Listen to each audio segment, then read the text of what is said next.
Alrighty, time for another edition of Science Sunday here in our capital city at the Connecticut Science Center with Jace. Good morning. Morning, Mark. How you doing? Doing great. 4th of July is behind us. Can't believe it. Yeah, no, time is flying.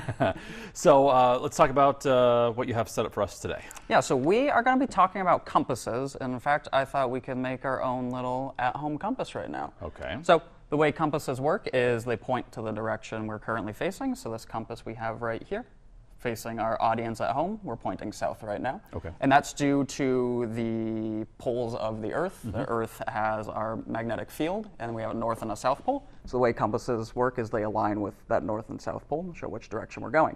So the cool thing about that is we can actually make a compass just by magnetizing some metal. Okay. So in order to do that, we're going to use a sewing needle. I'm going to be very careful with it so I don't poke myself. And right now this is not magnetized, it's normal metal.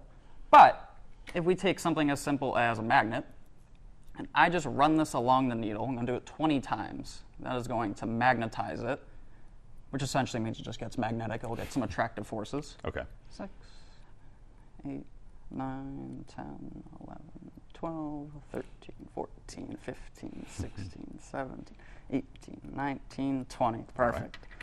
Now, what we're going to do is I'm going to stick this through a piece of foam because in order to get the needle moving, we have to have this float. So we're actually going to put this piece of foam into a dish of water. Okay. And what we're going to see is, place that, it's going to start moving. And we're going to give it a second to kind of figure out where it is.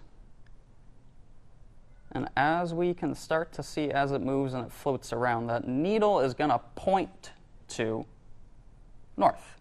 So right now, if we look at our compass, north is in this direction. So the point of our needle is pointing north right now. And it's kind of, it's about similarly accurate enough. This isn't a perfect rendition of a compass. I wouldn't, take this out in nature and have it be your only device to find your path. But we're pretty it's pretty similar. Yeah. So just needed a plate deep enough to hold some water, correct, a piece of foam, and a sewing needle that you can magnetize. Yeah, so you can use a sewing needle. You could even use a staple or a paper clip if you want to wind it. And just as long as you have a way to get it to float in there and have a magnet, just to magnetize it, it will start to float and point due north. Okay, good stuff. Also good stuff, a special happening here at the Science Center today where you can save on a membership, promo code MEMBER. Yep. All right, and 20% off, and that is good for an entire year.